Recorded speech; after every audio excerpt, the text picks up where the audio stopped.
Welcome to the Deep Dive, where we dig into fascinating sources to pull out those golden nuggets of knowledge for you. Today we're tackling a book that's, well, famously direct, maybe even a bit shocking. It's Felix Dennis's How to Get Rich. Yeah, this is definitely not your typical feel-good business book. Dennis built this huge publishing empire, made hundreds of millions, and he really doesn't pull any punches. It's Yes. raw, honest, and packed with his own, often quite brutal experiences. Exactly. No magic formulas promised here, just straight talk from someone who's started with, well, nothing, right? Absolutely nothing. So our mission today is to unpack his most, let's say, surprising insights. We'll look at how he sees the whole money-making process, the traps people fall into, and what rich even means from his perspective. Okay, let's dive in. He starts with this really blunt question, doesn't he? Can this book really make me rich? He does, and his answer is basically, yeah, if you actually do the work. He even throws in that line about getting rich, improving your sex life, because, money is power, power is an aphrodisiac. Classic Dennis. Huh, right. But beyond the cheeky comments, what's his actual definition of being rich? Because it's maybe not what people expect. That's one of the most interesting parts, I think. It's his idea of being rich enough.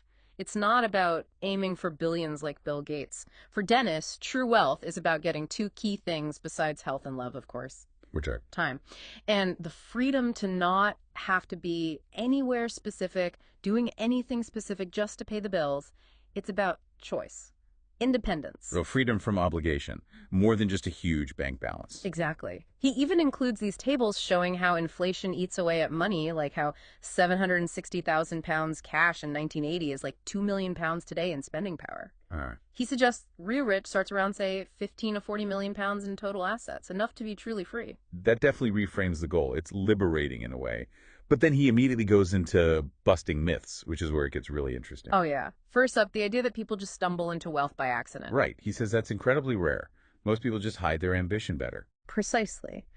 And the second big one, the one that really hit me, is what he calls the fallacy of the great idea. This is huge, isn't it? We're always told the brilliant idea is everything. He completely rejects that. He says, flat out, execution is 1,000 times more important than a great idea. 1,000 times. Wow. So a mediocre idea done perfectly is better than a genius idea done badly. That's exactly his point. He even says, if the execution is perfect, it sometimes barely matters what the idea is. It's about the doing, the relentless implementation. Okay, give us an example he uses. McDonald's. Right, Kroc. Kroc didn't invent the hamburger or fast food, not at all. But he executed brilliantly on things like standardization, franchising, service speed, value, marketing. That relentless 5-point plan, that was the genius, the execution. The system, not just the burger. Right. And Dennis even takes a shot at Apple, a company lots of people admire. What's his critique there? He argues that Steve Jobs' belief that only Apple's ideas were right, refusing to license the Mac OS or use open architecture, actually held them back. It let competitors catch up because they collaborated. So being too precious about your idea can be a massive mistake. Okay, so execution is king, ideas are secondary. But what stops people from even getting started with the execution? What's the big hurdle? The 800-pound gorilla, as he calls it. Which is? Fear, specifically the fear of failure. He says it leads to prevarication, just putting things off, forming committees, endless analysis, anything to avoid the risk of failing publicly. Been there. We all have, probably. He shares this really painful personal story about missing the boat on launching a PC magazine way back. He hesitated, listened to the doubters, the Jeremiahs, and someone else jumped on the idea. Cost him millions. He blames himself entirely for not acting. Ouch. That's a tough lesson. So if fear is the gorilla, how do we fight it? He talks about needing a carapace. Exactly. A mental armor. This is where his advice gets pretty hardcore. He basically says you'll never get rich if you're unwilling to fail, sometimes publicly, if you care too much what the neighbors think, or if you can't stand worrying your family. It takes thick skin. Seriously, thick skin. You need that carapace to just shrug off the inevitable mockery when you fail, and honestly, the envy when you succeed. He even mentions schadenfreude people secretly enjoying your setbacks. So you have to become almost indifferent to what others think. Pretty much. You have to decide if their opinion matters more than your goal. It sounds isolating. It does, and he takes it further, right? Talking about cutting loose from negativity, even traditional team spirit. That sounds ruthless. It is ruthless. Financially speaking, he says, team spirit is for losers. Ooh. Yeah, he calls it the glue that binds the losers together. Now, he doesn't mean collaboration is always bad, but for the specific goal of getting rich yourself, he thinks you have to see your current job as just reconnaissance. Reconnaissance, like a spy mission. Kind of. Gathering intel, skills, contacts, but not getting bogged down in loyalty if a real opportunity knocks. Your main mission is wealth creation. He uses Neil Tennant, his former editor who left to form the Pet Shop Boys, as an example. Don't let not letting the team down stop you from seizing your chance. Prioritize the opportunity above all else. Okay. So you've tackled the fear, grown the carapace, adopted the mission mindset. How do you find the right mountain to climb? The right industry? He suggests the mix of what you're inclined towards, what you're good at, and, well, a bit of fate or timing. But crucially, don't just chase the glamorous stuff. He points out one of the richest guys he knew made his fortune in waste disposal, digging holes for rubbish. Right, not exactly glamorous. Not at all. He champions looking at new or rapidly changing industries. Why?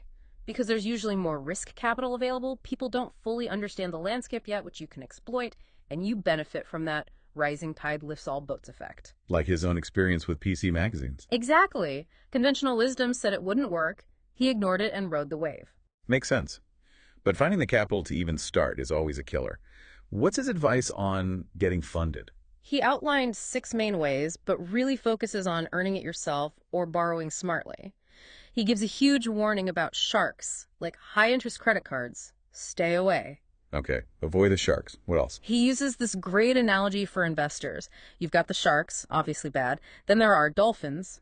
Dolphins sound better. They do. These are the venture capitalists. Smart, connected, persuasive, he says. But they want a massive chunk of your company and are laser focused on a quick exit, a flip.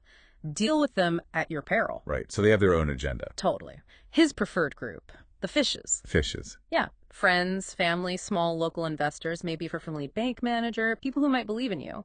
That's where he got his own seed money. He tells this story about getting started with help from a lawyer he couldn't afford to pay, a friend working for free, in this absolute dump of an office that apparently stank of, well, puppy mess. Yeah, it paints a picture. Very gritty. It shows that scrappy, leveraging relationships approach he believes in for the early days. Okay, so you find the mountain, you find the fishes. What are the big mistakes people make right at the start? He lists 5 common ones, right? Yes, the 5 big startup errors, according to Dennis. First, mistaking desire for compulsion. Wanting it versus needing it. Being obsessed. Okay, desire versus compulsion. Second, being way too optimistic about cash flow. He hammers this, you are responsible for watching every penny. Cash is always tighter than you think. Crucial. Number 3. Reinforcing failure by thinking too small. If something's not working, don't just trim around the edges. Think bigger. Pivot hard. Got it. Don't tinker. Transform. Fourth, skimping on talent. Yeah. Trying to save money by hiring cheap, mediocre people. Huge mistake, he says. Get the best you can afford. Makes sense. And the 5th, the biggest one. A lack of self-belief. Simple as that. He says, if you cannot convince yourself that you are good enough to be rich, you will never get rich. That inner conviction is everything. That ties right back to the carapace, the fearlessness.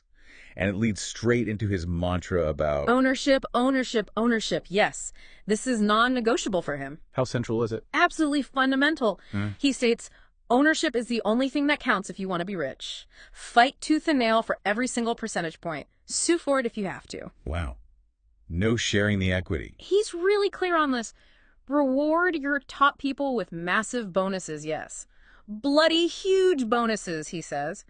But live them shares, not one. His view is, if you weren't willing to grovel and fight for the seed capital and ownership early on, you don't deserve a piece of the farm later. You own the farm. Total control. But one person can't do everything. How does he reconcile that with needing to grow? What about delegation? Well, he's pragmatic there. He says delegation is the only way to maximize your people. He admits he only started getting really rich himself when he learned to delegate effectively. So delegate tasks, but not ownership. Exactly. Empower people to execute your vision. But then on the flip side, there's competition. And his advice there is, I'm guessing not play nice. No, it's pretty brutal. If your competitor is smaller, try to hire him or buy him or join with him. Standard enough. But if he won't budge, take drastic action and smash him. Smash him. Okay. Direct. Very. He learned this the hard way. His company failed in the games magazine market because they refused to copy a rival, Future Publishing, who had this clever idea of bagging their mags with a free game diskette. So they were too proud to copy what was working. Yep. He admits sometimes the original idea isn't the best, and you just have to be aggressive and do what works, even if someone else thought of it first. Smash or be smashed, essentially. This is intense stuff. If you pull it all together, the fearlessness, the execution, ownership, ruthlessness, what's the ultimate core message? The most provocative bit? It boils down to this. Yeah. Fear nothing. Fear nothing. He challenges you to think about mortality. What does anything matter if you are going to die? Nothing matters. Nothing at all. By facing that, he says, you become free.